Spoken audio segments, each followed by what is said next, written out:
What's going on, everybody? Welcome in to the 109th edition of your Tuesday Track Talk podcast. I am your gas man, Cam. I'm your jack man, Kel. I'm your tire changer, Cam. And it feels like it's been a while since the pit crew's been together. But we're all back together here, and feels like it's not, but it feels like almost the first official off-season podcast for us. And while it is the first, I would say, official kind of off-season one, we're going to roll in. We got some big shows coming up this weekend that we're going to talk about. So we got another fun episode for you. We're going to talk just some news. It feels like we've been, since we've recorded here a while, we got a fair amount of news to bring up and discuss. And then we're going to talk some race scheduling and just the strategies and thoughts around that, and as some of the tracks and series are releasing schedules, and then talk about some crossover and competing in different series. And then after that, we got two big races coming up on the docket this weekend, and we're going to touch on those and divvy out some race picks. But before we jump in and start talking racing, it's been a while. I feel like, well, it's been a while on the podcast, but I feel like we've spent a fair share of time together.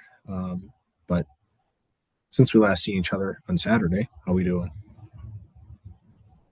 Good. If I'm glancing around, we're watching Snowball Derby qualifying draw order. So bear with us as, I don't know, they probably got 15 or 20 guys to draw yet. So we're kind of paying attention to some of the Midwest guys that are getting ready to draw for the biggest asphalt super late mile race of the year. So,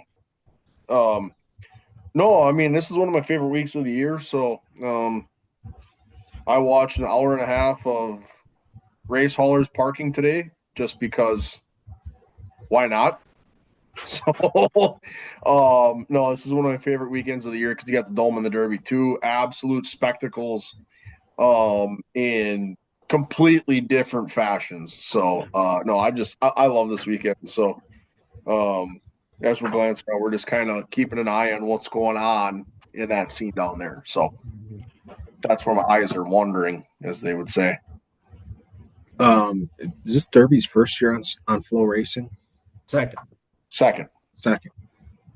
I was going to say, hey, I hate to throw this word around because we've seen it a lot lately in the news, but if there is one time I am all for a monopoly in racing, it is in the streaming services, and let's funnel them all to Flow Racing. So, no, that'll be fun. Like you said, we got a big chunk of Midwest guys down there, and they always say Midwest is best. So, hoping we can put on a good showing for those guys down there. I didn't see the number. I think it was a 2.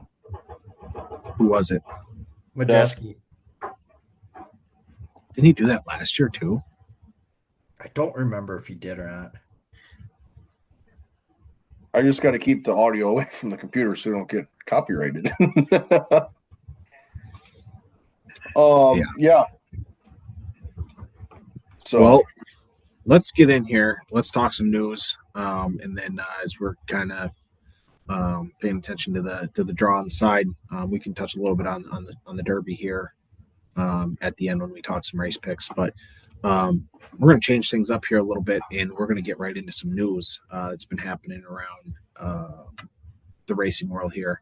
And I'm going to go ahead and get started here with the O'Reilly's series, Xfinity's O'Reilly Auto Parts series. And starting it off with Jordan Anderson Racing, Jeb Burton will be back in the 27. This will be his 4th year with the team. And then, I don't know if you want to say a surprise, Blaine Perkins will also run a Jordan Anderson Racing car in the number 31. So Jordan Anderson, Burton's been he's been solid in that car. So been the mainstay. Yeah. Fairly consistent, and he has some good runs in that car. So another year for him and that team. Sticking with that team, though, Jordan Anderson will expand 3 full-time cars in the O'Reilly Auto Parts series, with the number 32 being an entry for a quote-unquote kind of all-star car. And then in interesting news, they are going to do a technical alliance with RCR. And you can take that for what it's worth on how you perceive RCR. So, staying in that series here for the next three, I'll just hammer these three out here. Sigma Performance Service Racing has acquired AM Racing. They will field O'Reilly Series cars and ARC Menards entries along with an expanded late model program. Also announcing they will be Fords and drivers and numbers will be announced at a later date. So AM Racing gets acquired by Sigma Performance Services Racing. Going over to Joe Gibbs with some interesting news. Full-time but not full-time, Brent Cruz will drive 29 of 33 races for Joe Gibbs in the number 19 Supra in the O'Reilly Auto Parts Series in 2026. And the only 4 races he's missing is because he is not 18 before March 30th, Daytona, Atlanta, Vegas, and Darlington. So that's why I said full-time but not full-time. 29 to 33 is full-time, basically. So big step for him, big opportunity for Brent Cruz, and seeing him have a lot of success in whatever he's got behind the wheel in. So that'll be interesting there. While we're on the topic of Joe Gibbs, kind of takes the wind out of, I feel like, any momentum that, Ryan Truex has bounced around in that 19. And I don't know if it comes down to this, Mucho Dinero, or what it comes down to, but Truex has been solid anytime he stepped in that thing. And now it looks like he's going to be vying for four opportunities in that thing. So I don't know. It'll be interesting to see what Brent Cruz does. So last one in the O'Reilly Auto Parts Series, Josh Bilicki signs with SS Greenlight Racing for 2026. Can't help but say we got a soft spot in our heart for Bilicki, Wisconsin boy. So always willing to step behind the wheel of anything he can get his hands on. So he will be full-time with SS Greenlight in 2026. Stepping on down here into the last 4 here, switching a little bit of gears to dirt super late model news. In sad dirt late model news, McKay Wenger lost his entire racing operation to a shot fire overnight. That was back on the 16th, 17th of November. And we always talk about the cost of this to do this business is not cheap. And it's driving a lot of people out of sport, and this is, extremely sad when it's not even racing related to lose everything he got. So, really sad news there. In a head spinner, Corey Hedgecock will drive the Billy Hicks owned number 79 and run the Lucas Oil for Rookie of the Year honors. So that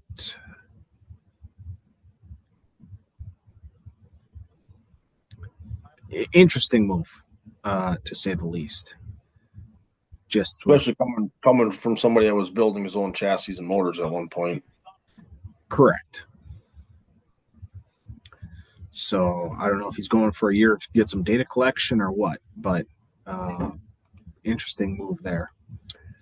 Trey Mills, a 17-year-old dirt super late model driver out of Florida, announces he will follow the World Outlaws late models in 2026. And he announces this will be his first year doing it and his first crack at a national tour. So we've seen him bounce around a fair share down there, and just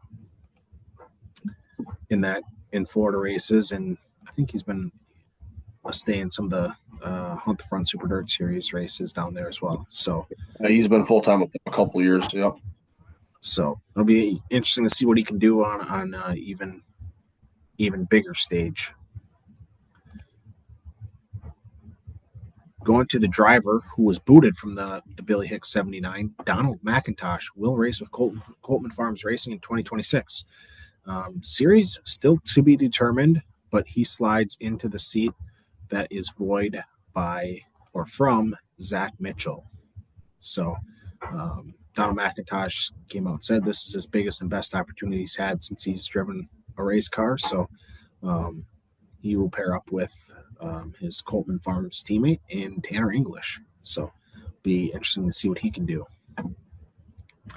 And then lastly, I think this one was just broken today. Brendan Smith will pilot the JCM Motorsports number 19 M, which was previously driven by Spencer Hughes, and then last year, for I would say the second half of the year, the Hunt the Front, Joseph Joyner drove that, and he ultimately turned it down just to stay with his family operation for 2026. So JCM in that 19M tabs their driver for 2026. Yeah, young buck. He's only 20, so Yep. we shall see. Am I going next or you going next? Go ahead. All right. I'm going to have a little bit of a shorter one here, and I'm going to be kind of all over the place with this one too. Sticking with the cup side of things for a couple of notes. This one was just announced half an hour ago, maybe. Ty Dillon, not a surprise, but Ty Dillon is returning with Colleague in 2026, with Seabest as a sponsor. It was a sponsor for many races last year. Also on the cup side, and this one was a head scratcher. Chris Gabehart has left Joe Gibbs Racing. 1 year after his new position with Joe Gibbs, he's gone. Hamlin had no comment when he was asked about this at the trials today. Saw something on the old X machine that he's rumored to go to Spire as the competition director. So, yeah, I guess we'll see. Well, at this point, Hamlin should just say no comment to everything. Yeah. Some IndyCar news, some driver news. First one, Stingray Robb will be back with the Juncos Hollinger racing team for 2026. And then another one that was rumored and finally came through, Mick Schumacher, the son of legendary Formula One driver. God, now his name skips my mind. Michael Schumacher. Yep. Is joining Ray Hall Lemon Lanigan Racing for 2026. So he'll be stepping his feet into the IndyCar realm. Be interested to see what he does as another Formula One guy to jump into IndyCar. So, yep. On the dirt sprint car side of things, Carson McCall will join the TKS Motorsports team to drive their 410 sprint car for a full schedule in 2026. What that schedule is to be determined. And then finally, in a new series forming here, which that'll be a theme for today, there's a PA Posse 410 sprint car series that has been formed with 11 tracks in the Keystone State. That will pay $1.8 million throughout the year, with $50,000 going to the champ. It'll be 47 events across 11 tracks, with the premise of tracks not competing with each other, so fans can see the best of the best at all times. So basically, it's like some of the conversations that we've had about how we wish tracks would work together for a point system that counts for both tracks. Yep. You run one track on Friday, one track on Saturday. You're running for the same points as follows. So, jumping in the last 8 or so bits of news here. This one came as a shock. I think I would call it as a surprise. The IHRA introduces and I quote, National Stock Car Series, and they are reigniting grassroots racing. There will be an 8-race schedule for 2026 with a purse structure that is announced. I just don't have it off the top of my head. I'm going to go out, and I'm just going to say this kindly. It's basically a CRA 2.0. And Weaver came in and said, or somebody asked Matt Weaver if it was going to be a competition to the ASA series. He said it's going to be more of a competition to the Cars Tour. IHRA's got their fingers in everything from tractor pulling to boat racing to I don't know. I'm going to be honest, I never heard of IHRA until this. Well, now you know because they have got a stock car series. So we will be following along with that very closely to see how that shakes out in terms of a streaming service, what car counts look like, and what that looks like. And we've started to put our schedule together, so we'll be able to see what other series are running on said weekends that these so choose to do so. Yep. So, speaking of national tours, Marty Mello takes over the reins for Bob Sargent at with the ownership of ASM Midwest Tour, the Southern Super Series, the CRA Super Series, the CRA All Star Series, the National Tour, and Track TV Enterprises. So basically, anything that Sargent was doing in terms of ASA branded stuff, Marty Mello has taken the reins of that operation. Sargent will still promote certain events in 2026. So basically taking a step back, but also helping on the promotion side. And they did not mention which events he plans to promote, but a change in direction in leadership with the ASA branded asphalt racing group. So, after only its third full-time year. Correct. Yep. For sure. So that'll be interesting to see. Yeah. ARCA News, just as of yesterday, Gavin Bichelle signs at Nitro Motorsports. He will run the 2026 ARCA Menard Series. So he takes another step coming up from racing with Donnie Wilson in the Super Lates. Truck News, Dawson Sutton back full-time with Rackley War in the 26. Christian Eckes heads back to BMR to race the 91. As Colleague kind of shifted to Ram, so that kind of seems that he did not follow or did not have a place as their Xfinity series kind of takes a pause. And then the last truck news is Tyler Reef, who finished second in ARC East Point, signs with East Motorsports to run the 42. With that, he will be joined by Connor Jones, and those two will fill a large majority of the schedule for the 42 for Nice Motorsports. So that's kind of what the schedule looks like for that group and truck. And then the last little bit, Brandon Poole will drive full-time for Alpha Prime in 2026. He will return for his third consecutive season. So that group is looking for familiarity and consistency to be able to expand their program. So that's the news section for today. News from all across different series. Oh boy, a lot of it. From your local stuff all the way to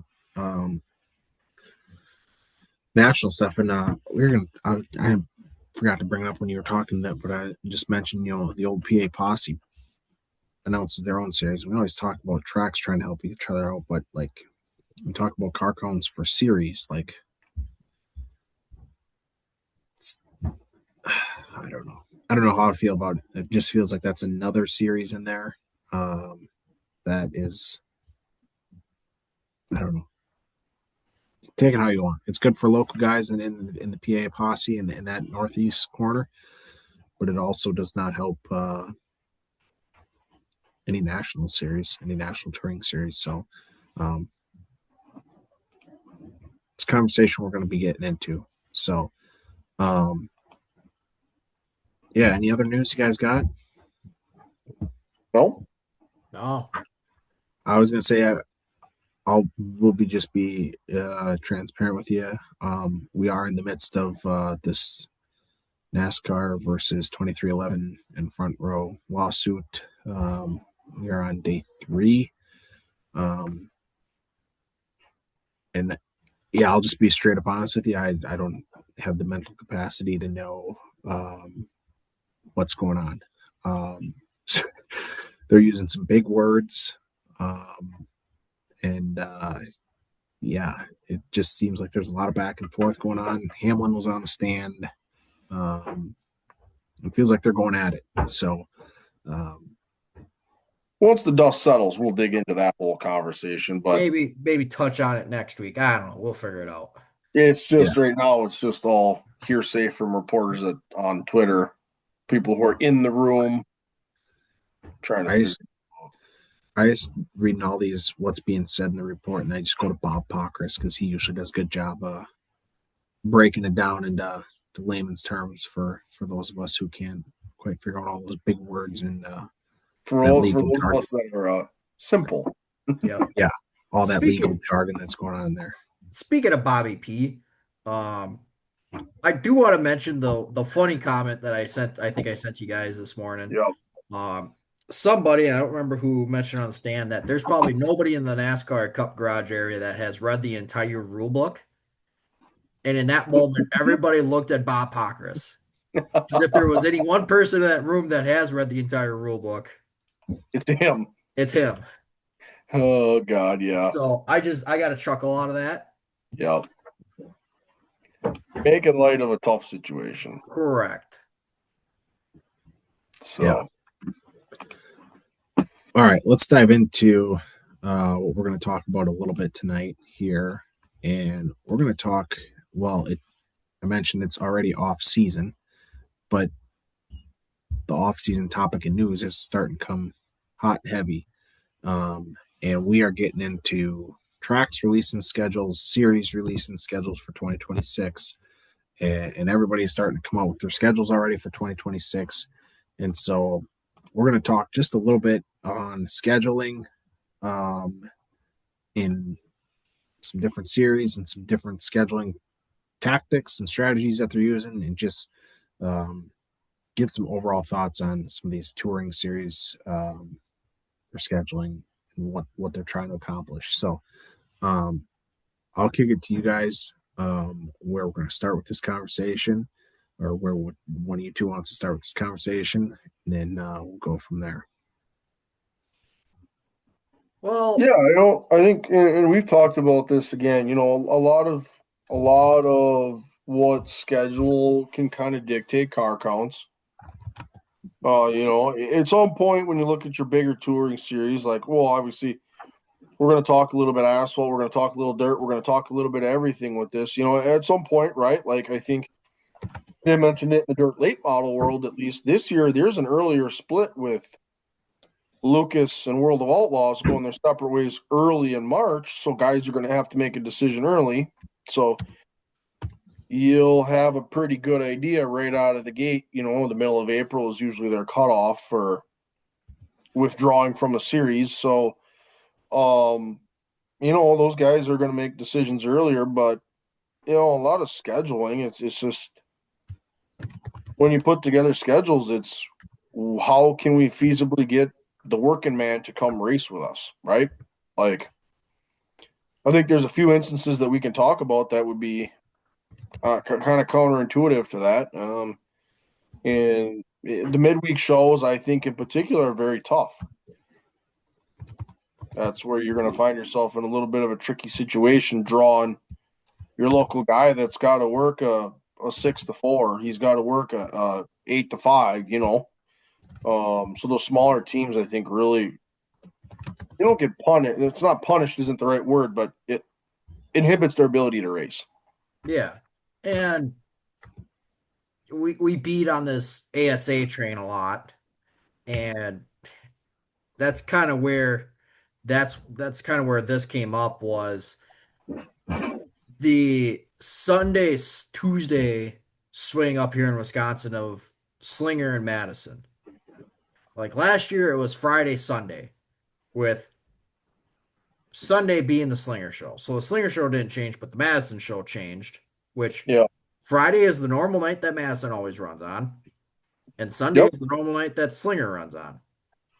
Yeah. So the fact that you switched that around and now Madison runs on a Tuesday, you've got three midweek shows up here in Wisconsin now with the Slinger Nationals, the Dixieland 250, and now that ASA Stars race, which had a decent Midwest turnout.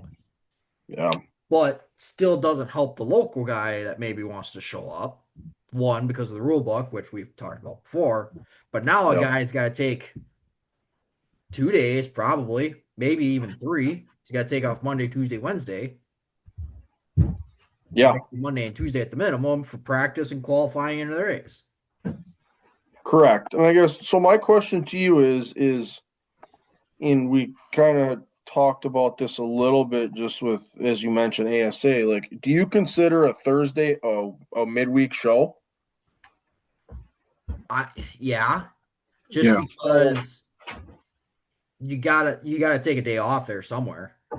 Yeah. So when you look at it, ASA Stars National Tour has one. They have two Tuesday shows. They have a Wednesday show and they have a Thursday show. What's the other? So What are those shows? so Speed Weeks with New Smyrna for the Clyde Hart Tuesday. Thursday, May 21st is Hickory. Tuesday, June 23rd is Madison up by us. And then Wednesday is Owasso, August 26th. Wednesday is just a super weird day, anyways. So I don't know. And not only that, I think the other part that comes down to that is we could go on this for hours too. Fans, Oh, those that absolutely really want to be there, they will make it happen. But your person that's on the fence is like, I don't know, is not going to take a day off. And I think, like, I'll throw myself under the bus. Obviously, if you've seen the three stones at a track near you, it's likely been two stones. Because you guys are at the track far more frequently than I have been over the last year. But I'm just telling you, for somebody who enjoys, it's a blessing and a curse for racetracks, the ability to stream and watch a race on from the comfort of my couch. I just don't see a profitable way to run a race on a Tuesday or Wednesday night. Then they got to be late And shows. That's the thing, is it's got to be late. But then again, if you run it late, how many people want to stay at the racetrack until 11 o'clock? and you're in, like, I guess it's one thing, like, I mean, it's one thing if this is NASCAR and it's a professional gig and you've got professional hauler drivers, guys can fly in, this, that, and the other thing. But we're not working with that. We're working with, like you guys said, a 6 to 420 guy who Has to load his own shit up and then who's unload it got to when he's work on it. home. Correct. He works on it all himself, and he's got him and his two crew guys that also work 9 to 4 or whatever. I just don't see a way. Like, I feel like that is a way to not only, I don't want to say end a series, but that is I feel like that is a surefire way to ensure you're not going to have the car count. And then also, like, somebody like me who's like, damn, on a Wednesday night, you're going to make me drive, say it's 2 hours on a Wednesday night and get home at 1:30 in the morning. Shit, I'll just watch it on the TV. Like, and then that turns into the old triple whammy: low car count, low fan count, and Yeah. nobody's happy and making money. the other thing too is like looking at these, like, yes, you want to have more Friday, Saturday, you could pull off a Sunday show, right? You go to the Saturdays, and depending on where you're at in the country, who knows what weekly shows that you're going to be interfering with as well. And again, trying to pull guys from those as well. But as you get to different parts of the country, obviously the rule books change and how compatible weekly cars at certain places are compared to the ASA series here.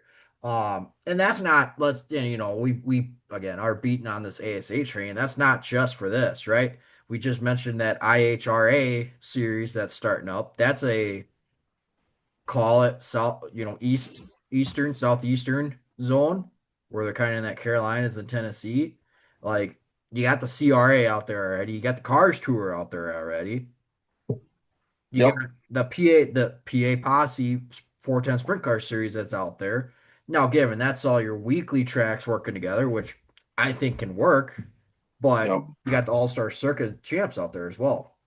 Pete Yeah. Pistone came in and said on that IHRA deal, which he is you want to talk about a short track journalist along with Matt Weaver. He said that of all the things plaguing asphalt late model racing today, the addition of yet another fragmentation of an already fragile, oversaturated ecosystem is the last thing anybody needs. Now, Yep. we're guilty of it up by us as well, right? We've got the ASA Midwest Tour, we got the Tundra Super Late models, we got the Alive for Five series, which is mainly and only a Dell series, and the Yep. CWRA late models. So we got four super late model series up here in the Midwest. Yep. Three of them being the Alive for Five, the Tundra, and the Midwest Tour run on separate weekends. Yep. CWRA, I believe, does as well, but they also bring in a different group of drivers Correct. compared to what the other three do. So those three make it work. I'm looking at a little bit of this PA Posse schedule and what the All-Star Circuit of Champs, because that's kind of in that same neck of woods. Yep. The first few dates I looked at, there are no clashes, which you could say is a good thing. But at some point in time, like the World Outlaws are going to be around, or you're going to have High Limit, and now you got the PA Posse and other weekly races going on too. So, and you got the same thing with the dirt guys. You got MLRA, you got Lucas Oil, you got the World Outlaws there, those weekly series. So, on And the I think front, when you talked about that, I think I was going to kind of head in this direction too. As we talk about midweek shows, I think the dirt is in a little different situation, and I say that moderately with the idea of High Limit is an interesting one with this midweek money deal that they got going on. It entices their full-time guys that, and we're going from Ohio to Pennsylvania on a Wednesday night. We're going to stop and race one night, and it's right on the way to the next race. It's an intriguing way to bring them in. It's intriguing because you could have a guy potentially just run the midweek. So that might help you to a certain degree, but again, you could be chasing all over the country for that. So, they're in a little different situation than I think the national tour on the asphalt side of things is. But And I again, think to your point, it does, to your point to that. Sorry, I'll let you finish. doesn't help your small teams either. I think that, I mean, I do think it helps a little bit, like some of those smaller teams that are on it, either on a national tour or like that midweek series. Like at least like it's a one night show. You like, I guess I'm thinking of the touring guys. Like I think it's more feasible to do it. Yeah, I don't know. I don't know where I'm going with this. can I jump in real I quick? I guess the one thought I had is like and you can take it for what it's worth, which I think I don't know how you'd want to if you would say this is a midweek show, but like somebody that I feel like makes it more enticing and willing for somebody to do a midweek show. How about like Flow Racing Night in America? Like I feel like that midweek show, like that makes it for drivers, and I don't know, because a lot of times they do a really good job of just stacking either their midweek show, they stack it right on either right next to where the big show is, or even right at the track that it's going to be Yep. at.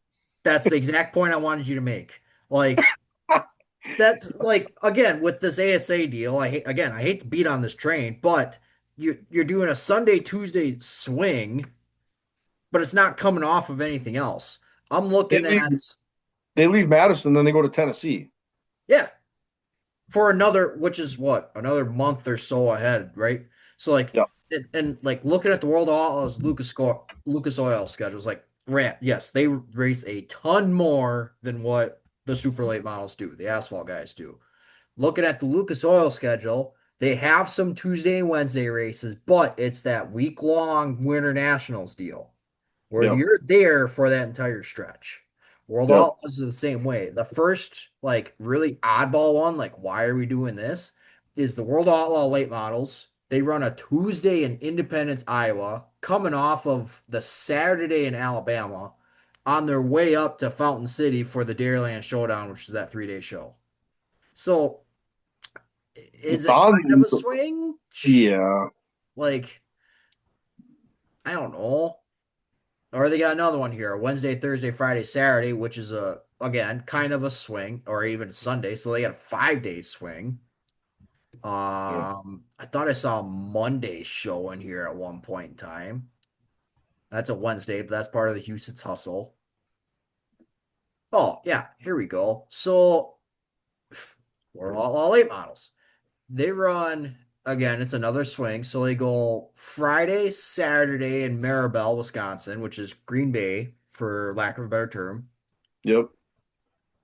Saturday, they're there. Monday, they're in Ogilvie. Yep. Wednesday, they're in Fergus Falls at I-94. And Okay. then Friday, they're in Grand Forks.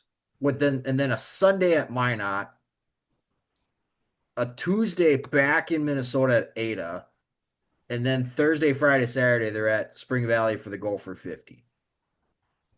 And then they run Wednesday.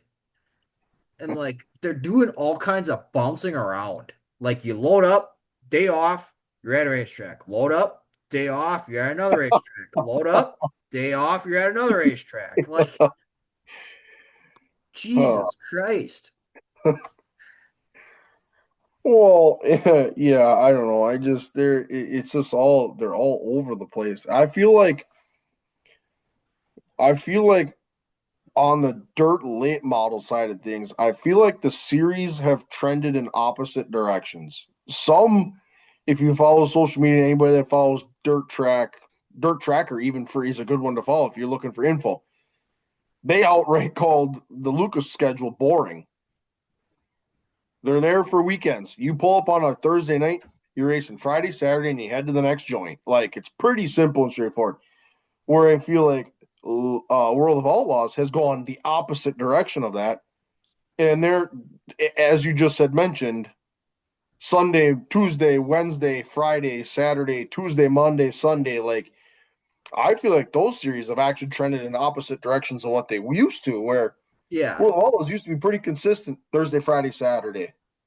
And Maybe this a is in Sunday, but like jeepers Christ, you guys. and this is in June, late June, early July. It's gonna be hotter than all hell. Yeah, It's it's almost like a hell tour.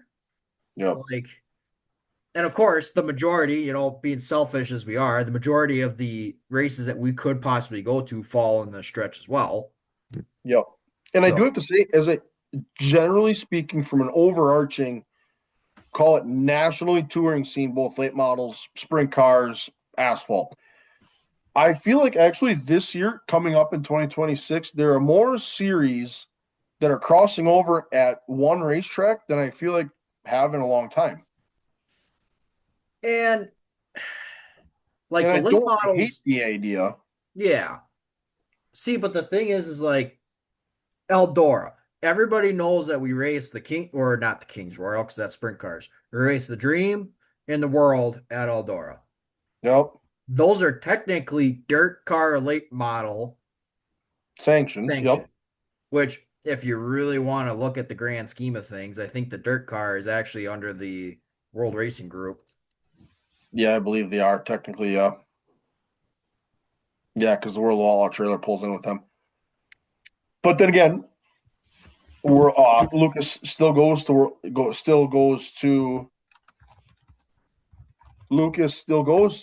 Eldora. Yep. So the other thing that, Uh-oh. oh boy. Uh-oh. That's the start of the rumor that you and I have been talking about for weeks. Facebook immediately. Oh, I see this. Like, what am I looking at here? That is a yellow race car for a time adjust. Well, I see that. Oh, yep. Whoa. That dots are connecting for me now. Hello. Um, but As yeah, Pat I McAfee don't would say, up to something season. know. Yep, dots are connecting for me. But no, I just think as series have gotten more, some have gotten more erratic, some have really settled down. I do feel like, to a certain degree, I think having different series travel to the same locations at different spots, if the facility is good and the racing is good, have at it. And there's a couple examples of this. One, you get NASCAR, IMSA, and IndyCar all at the streets of St. Petersburg. You get the trucks, the IMSA sports cars, and IndyCar. You get high limit that races together at, I think it's Nashville and Texas Yep. this year. I wish IndyCar and NASCAR would be doing more doubleheaders. IndyCar and IMSA do a lot of doubleheaders together. Yeah. Also, did you know IMSA is owned by NASCAR?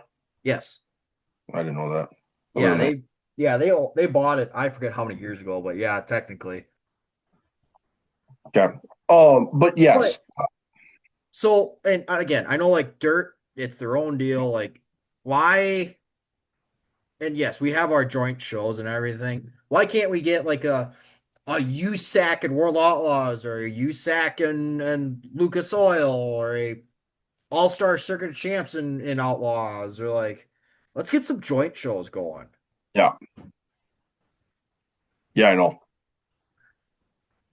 And we kind of saw that with our Halloween. Yep, Tundra and Midwest Tour, or not Midwest Tour, all live for 5. Yep. Yep. Obviously, a much scaled down version to a certain degree, Correct. but you had 2 championship races Yep. You that want fit to in. you want to make a weekend a big event. Again, another good one that always gets forgotten about it is on my bucket list that I want to do, the Four Crown Nationals. You get all the USAC series out there and you get high limit out there. So now I will say on the scheduling side of things, we talk about national touring, and let's take 2 minutes here quick and we'll wrap this up before we jump into some massive previews. There are a few series that stay very true to what they know works, and that's for the working man, working crew. And I think up here there's a very good mix of that when you look at ASA Midwest Tour. Yep. They schedule what they know works for them with the working man, and a lot of their big shows, everyone knows the Joe Shear's the first Sunday in May every single year, and it ain't going to change. You race Jefferson the Saturday before Memorial Day. Like the Dixieland is always, I forget what, like X Tuesday in August. And Always the second Tuesday or third Tuesday in August. But they do that. Another one, you want to talk about another one? Let's talk about the Midwest Truck Series. Yep. They're still waiting for their schedule. They keep teasing everyone with, schedules are coming out here and there. We're waiting. But they know what works for them. They ventured out a little bit, and I don't even know that you'd say ventured out. I think the Jefferson experiment for the 2-night show points on a Friday night, you race on Saturday night, that to them was an adventure because it was guys having to stay the night Friday night. Sure. So to them, that was an expansion. But in the same sense, they also know what's tried and true, and they figured out what works for their guys. And they're going to have their guys' back on making sure that that schedule is not going to run guys out of not being able to race for points the entire season. Now, is that maybe the advantage that Lucas Oil has, where yes, they have a boring schedule, but you have a consistent schedule? Yes. Now, So we also talked about wanting variety in our schedules with NASCAR in particular, but when you're running 80 shows on a year with Lucas Oil, World Outlaws. Yep. Yeah, that's kind of in. Yeah, I think that was kind of going to be my just point of that is like you do have your series that do take care of their guys and they do a really good job of that. And we just can't forget to also give them a pat on the back for doing so. Yep. That the Midwest Tours got the Tuesday for the Dixieland, but in the same sense, those guys that want to run the tour have played around with it and know enough that that's going to be what it is. Same with the trucks that run on that Tuesday, but they do 95% of the time schedule that it can work with your guy that's got to work because he just wants to race, but guy's got to go to work. So yeah, I had to mention that just because I do feel like those series up here they do a good job. Alive for 5. It's Saturday at the Dells. You just know it. And they ain't running when the Midwest Tour is running, and odds are it's not with Tundra. Yep. So if you want to run both, knock yourself out. So, yeah, I don't know. That's just kind of we nag on a few guys, but we also got to give props to the group that does do a great job in doing so too. If you really want to go down a hole, I think super late model asphalt should be a touring series only, whether it's a regional touring series or nationally touring series, and not a weekly show. Yep. But that's my 2 cents worth. Take it for what you feel like it's worth. Yep, for sure. So, man, we could talk about this for another hour. Oh, buddy. So, any last big bullet points you need to cover here before we kind of talk about, I guess, the weekend ahead? I don't know. I mean, we still got schedules coming out. I'm putting schedules up here of the Midwest in my phone, and I'm gonna have a hell of a time trying to figure out vacation days. I know I'm gonna miss races. It's just a matter of what ones I'm gonna miss. Right. So yeah, I'd be stuck between a rock and a hard place. Yep. I gotta start putting my potential list together on our spreadsheet here and start kind of figuring that out. Yep. Yeah, for sure. It's going to be interesting, is one way to put it.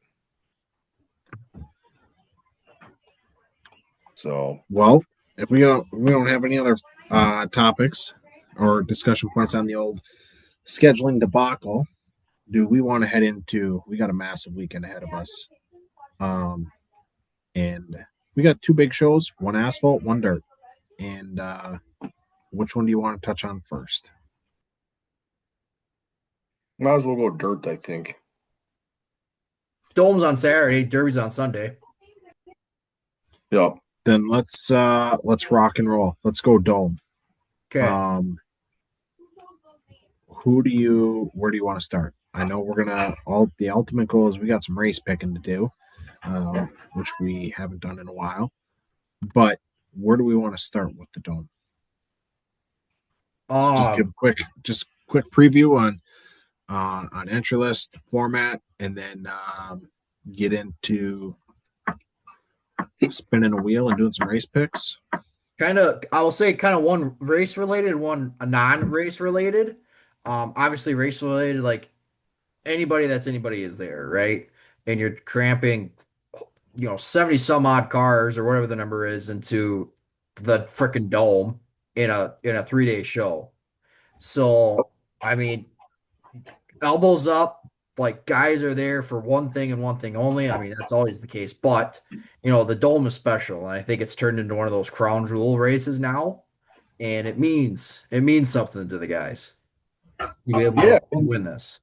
And you even said, like, you talk about it means something like JD. Not that JD doesn't take racing seriously, but like when he came out and said, "Ooh, the money." So that race for the Gateway Dirt Nationals is a $20,000 bonus. The winner of the Super Late Models, that's a $70,000 payday. And when JD says we're going to start taking this a little bit more seriously, and then he brings his regular wrapped race car and he says we're not going to be afraid to scratch this one, that's a note to self, because he's now said, I am not here for show, or I am here to race now. Yep. Again, not that he wasn't, but when JD says we're going to take this a little more seriously, he just pulled the belts twice as tight as what he already did. Yep. So I don't know. The other thing I like about the Dome is that there's always a couple like interesting storylines of guys that you don't expect, but they find their way into the big show. So you say that. I don't know if you guys caught this, but we already have a possible 2026 entrant that would be a storyline one. Rico. And talk about a polarizing figure, right? ASD's on it already. They replied to him and said, "We'll build you a car." Yeah. And we just touch on the crossover and what it does for fans and so on and so forth. I mean, bringing the best of the best from the dirt from a wing sprint car. You want And to anybody that follows dirt racing, it doesn't matter if it's modified, super late model, what it is. If anybody that follows any sort of dirt racing knows the name Rico Abreu. Yep. So if you want to create demand and draw a whole different population, Cody Sommer would be foolish to not find him a way in there no matter what it takes. Now, we also got to remember, he has raced the Dome before. It's been a while. And he's got probably what has come down to the greatest driver entry of all time, or introduction of all time. With Bloomquist. Sitting on Bloomquist's shoulders. Yep. So yeah, I like the storyline of it. Like, obviously, Bishop is your back-to-back defending winner, which is insanely hard to do. Bobby Pierce did it as well. Yeah. I mean, I got to point it out. He did, but it's tougher than shit to do. Yep. Especially how rough and rowdy that place can be when there is zero give and it's a million miles to take. And when you get the fans that feed into that energy, brother. Yep. It's a whole deal, different deal. Real quick. If you're gonna fight on the front stretch so everybody can see it. Yep. And that's how they phrase it. 100%. The other thing I want to throw in here real quick, and then I'll shift it back to you guys. The non-racing one. We kind of touched it on already. The paint schemes. Yep. Everybody's coming out with their special one for this one. Yep. Everyone's got a special wrap. Everyone's got new merch. Everyone's got die casts. They got the whole 9 yards to go with it. So, it is cool to see that. It's a different. My wallet doesn't like it, but it's a different than the world or the dream in its own unique fashion. Yep. So it is just the whole event is just unique. It's the way to end the year off. Yep. And I think what has turned into, what has, or maybe was started as I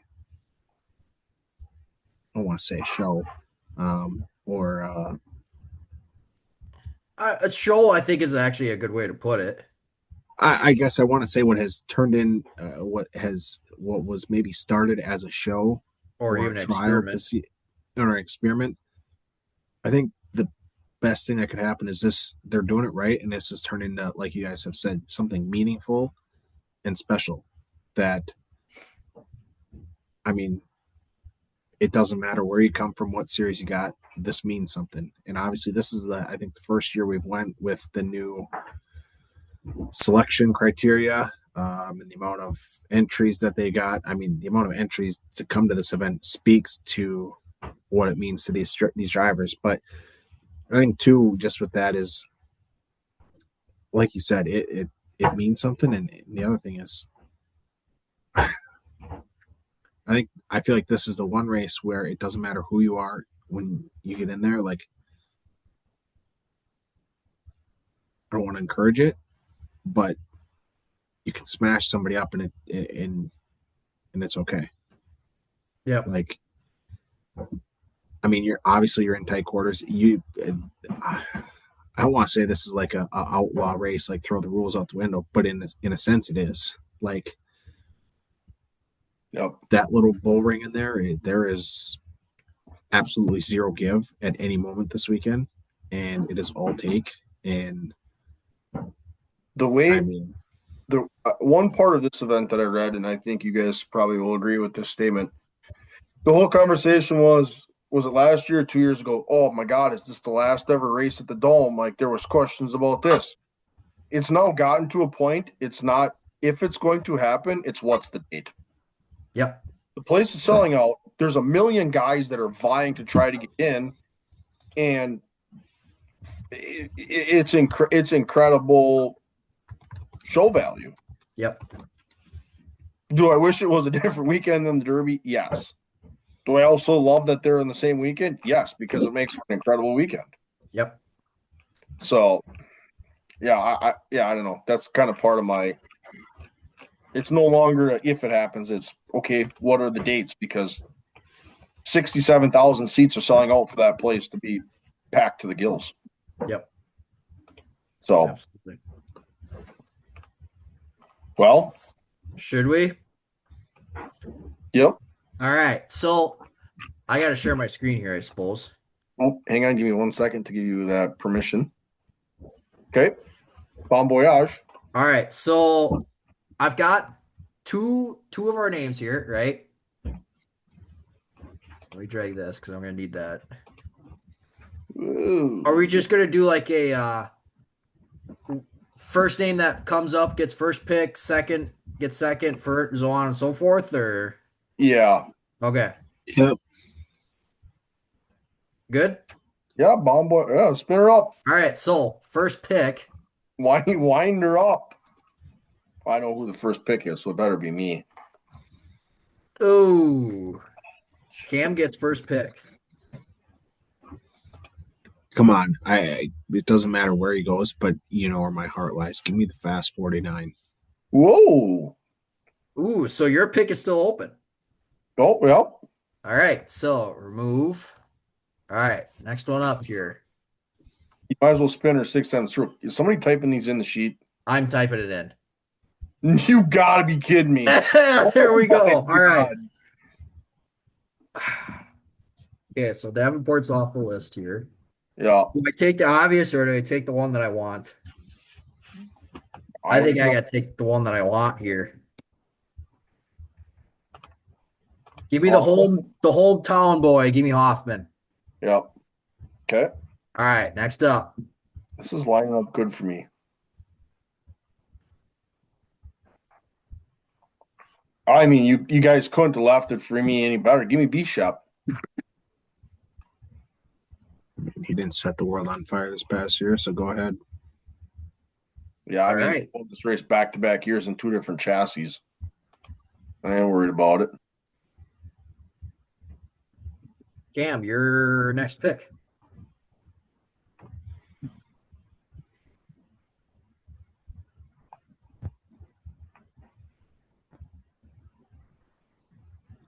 I got it down to 2.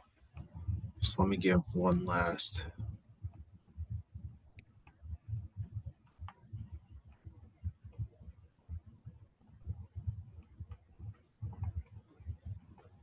Do you chance it and go with the Cinderella story? Maybe. What are you thinking?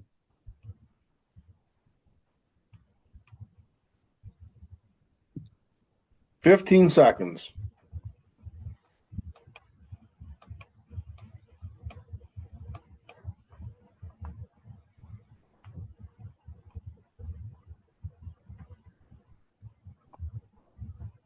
Answer, please. Gut feeling. I'm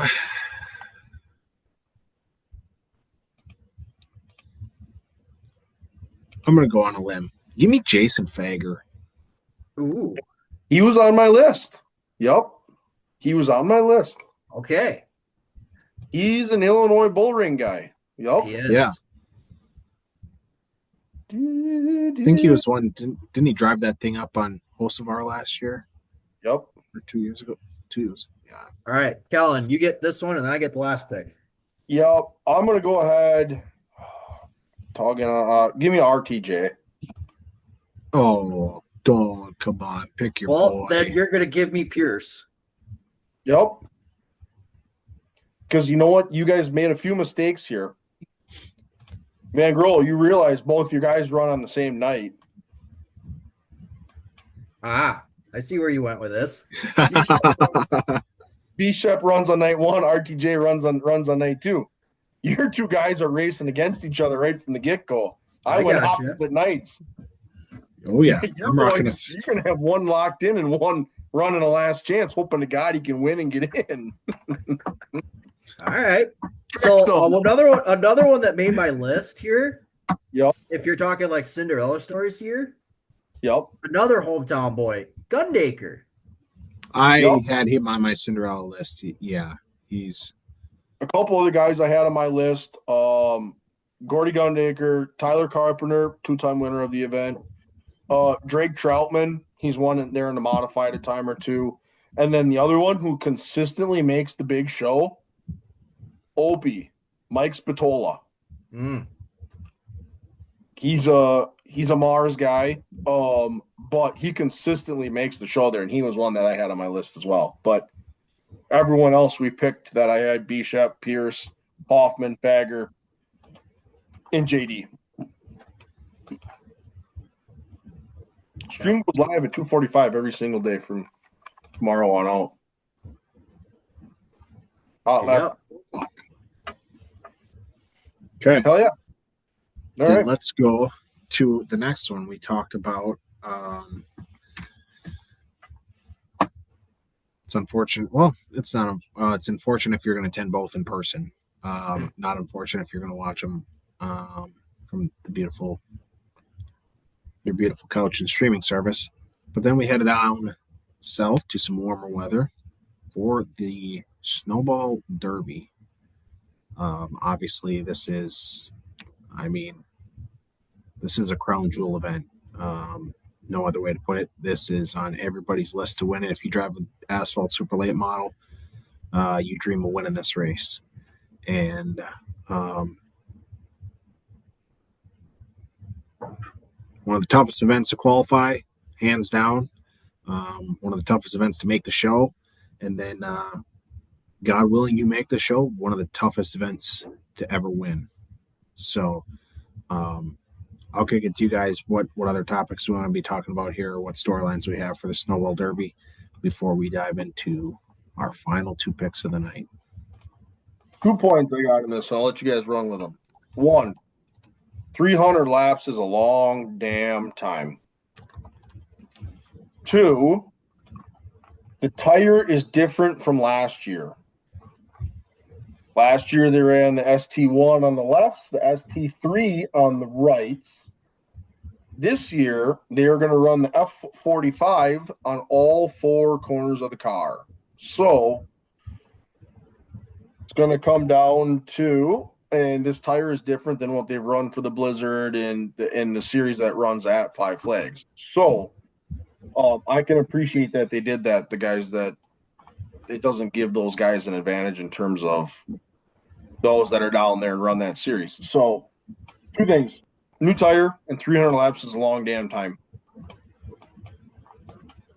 So who's got experience with the F45s? What series or what guys have experience knowing what the F45 does? That could be an advantage before you even unload. Who knows?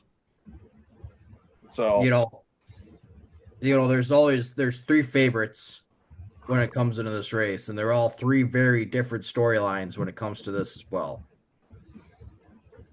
Can Majeski get another one? Yep. Nasty, can he keep solidifying that he's great at Five Flags? And can Bubba finally pull it off? Yep. But you also got you got Kyle Busch running this year. You got Ryan Preece running again this year. Noah Gragson, again, he runs it every single year. You got Butcher as your ASA national champion coming in. You got Gavin Bichelle going in there. Again, this is another one if you're there to there, right? Austin Nason, one of his last races that he's going to be running on his career. Casey Johnson is a Midwest Tour guy. He's down there. So guys have been in testing all already today and yesterday. Qualifying's coming up tomorrow. Or no, Friday. Tomorrow when they see it. Correct. So it's just, can Honeycutt pull it off again as an upset last year? Are we going to get another one? So, I mean, it's literally a who's who, and you're going to see who is fast when we practice. And I think the thing about it is we talked about last year, the car count for the Derby collectively was down a little bit. I think this year was a positive step in the right direction. Yep. It was a step up from last year a little bit, but it was I feel it trended in the right direction in terms of car count and star power. Yep. And that at this point, and looking at some of the series we've mentioned, we need these events to continue to thrive, Yep. to happen. So I think that was kind of my initial read on when you looked at the entry list is star power was up and car count was up. Creates more anticipation, more fans are involved. Yep. And don't get me wrong, there's some guys that are missing from this as well. But I still think, regardless of this, right, you're still going to have what is expected the Snowball Derby, and it's going to be the toughest qualifying session of the year. And everybody is dialing in. I mean, they're checking every box, crossing every T, and dotting every I on this deal. Like, Yep. We have guys that are currently lettering race cars yellow in the parking lot. Well, in the pits. in the pits. Yep. You kind of covered my storylines. A couple other guys you're going to have in there that, some kind of unknown, others previous winners. Somebody like Casey Roderick hasn't spent a ton of time in a super late model. He's in a Rhett Jones car. What does that combination look like? Rhett Jones can put together a good super late model car, so be curious to see what that looks like for him. Matt Craig pretty religiously finds himself in there in the show year in and year out. And then Derek Thorne, another previous winner, Highland Motorsports. The chassis change for them has proved mid-season that they found speed. A couple or one that I am intrigued by, and he's kind of one of our guys, one of our kids, I'll call him. I am going to be curious to see what the 36 of Ty Fredrickson. He's run down there. He's run a handful of races down there with the ASA Stars National Tour. He's run that race. Danny's run some races down there. Kid's fast. Yep. Kid is fast. For some reason, I am intrigued by what he does down there on the biggest stage of the year. Is this one of those races that separates the boys from the men? Oh, it always is. It's just which category is everyone going to put themselves in? Yep. No, this is the race that shows you either got it or you don't. Yeah. And you got a couple shots to show it, and from qualifying to the LCQ.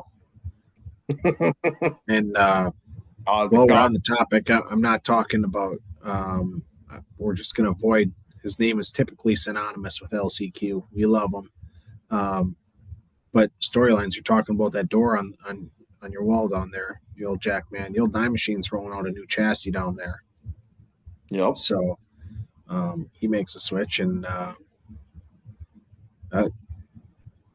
he usually finds a way to put that thing in the show.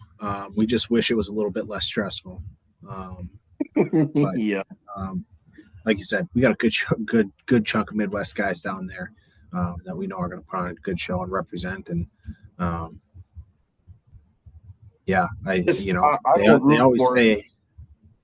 they always say this on the radio, and I always kind of roll my eyes because it's like, whatever. But they always say,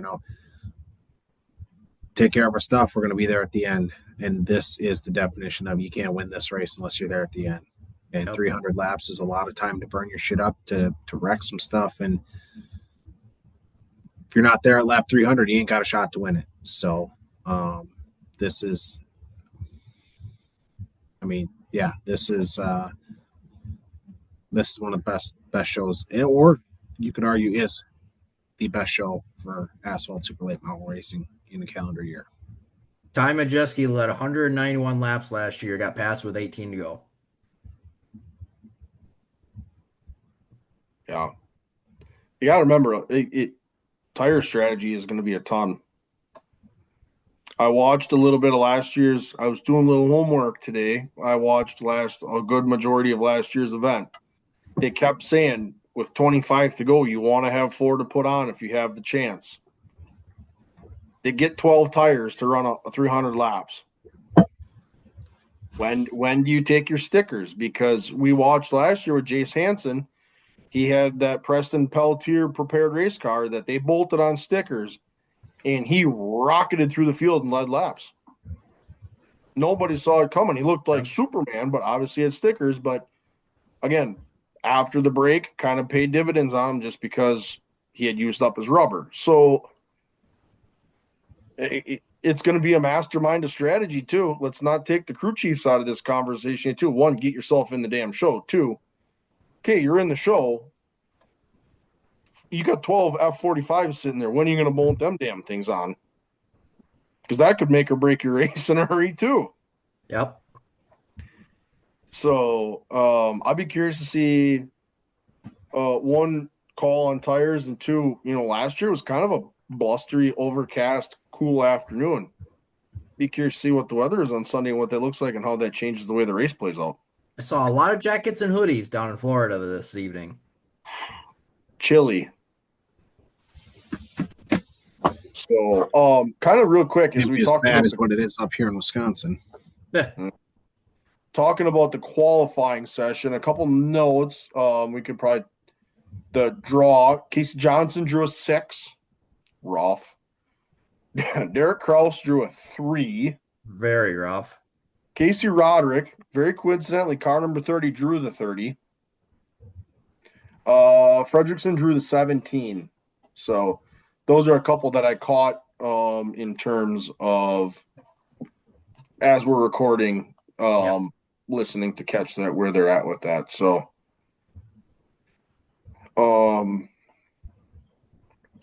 yeah, that's kind of make some picks. Yep. Get out the Wheel of Fortune. All right, so same deal. First name gets first pick.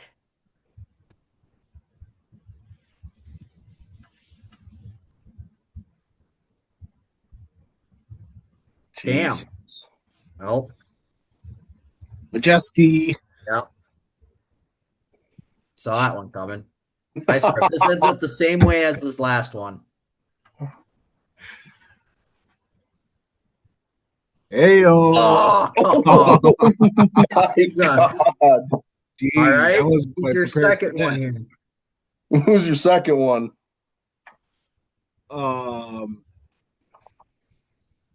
Golly. This is rigged. Yeah, I know. It's on my own damn computer. Come on, give me the 26 machine. Give me Pollard. Pollard? All right. Yep. Okay.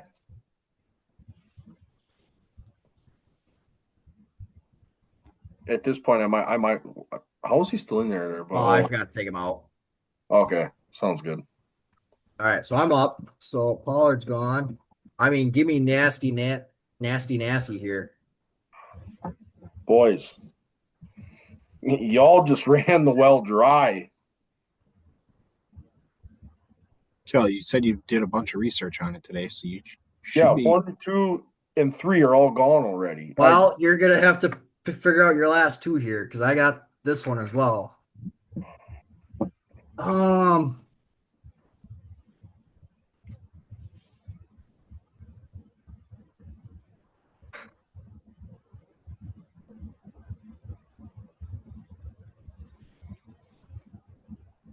Golly, you know what? Give me Butcher. He was fast last year till he broke. Yeah. So, all right, Kellen, you get last 2 here, so I can stop that. So let's see. 1, 2, 3, 4 of my guys on my list are now gone. Let's see how that researcher of yours comes into play. Yeah, I'm not trusting Honeycutt right now. Okay. The motor issues scare me a little bit. Okay. Maybe it was a bad one. I don't know. My first pick, give me Derek Thorne. Okay. My second one, do I reach into the bag of treats or do I just go with a steady Eddie? Do I need to remind you where you're sitting on race pick points? No. You know what?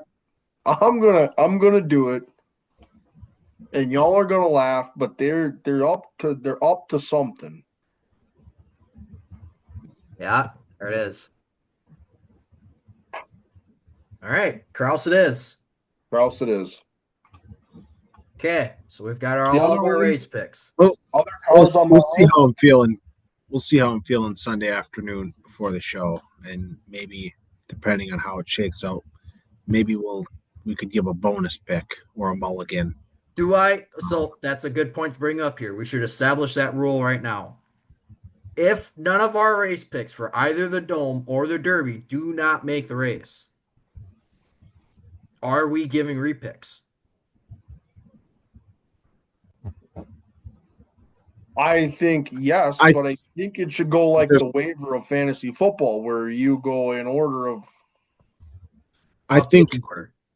you. hold on. How's this? Do we are we we're not doing no invert, are we, for the Snowball Derby or no? No, No, it's straight up. straight up. So, and how many do we start? I could look up last year and I could probably tell you if you give me a hot minute. 32, I think.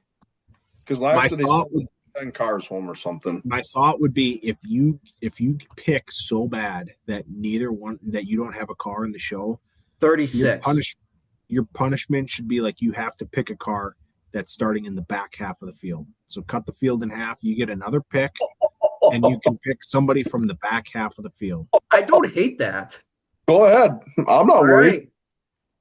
right. Okay. So if, What if is you're, you go 0 for 2 on dome picks, you get the back one half? guy that's starting, yeah. Now my question is, what happens if we get a mixed bag? What if you go 0 for 2? I'm in there locked in 2 for 2. Cam's sitting there 1 for 2. My Picking order. question is, okay, then you go picking order, but do you still Yep. have the back half of the field? Correct. Because the dome's only got So hold 20. on.